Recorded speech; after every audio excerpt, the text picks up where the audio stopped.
Hey there sailors, in this video I'm going to show you how you can make Bullet Arborum in Windrose. Now there are a couple of things that you're going to need for you to be able to make the bullets. If you check over to your discovery right now, at the very least you need to have unlocked the Cursed Swamp region. Now once you've discovered the Essence Arborum, you'll then be able to make the enchanting table. And through the enchanting table, you'll then be able to make the Ingot Arborum.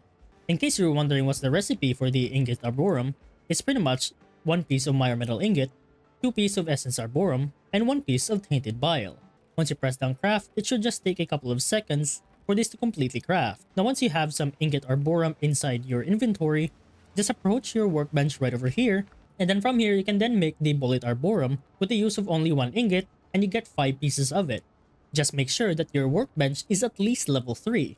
Just press down craft and it should instantly make the bullets for you. And it has the added effect of increasing critical damage by 30% and also the effect of excellent ballistics. And that's pretty much about it on how to make Bullet Arborum in Windrose.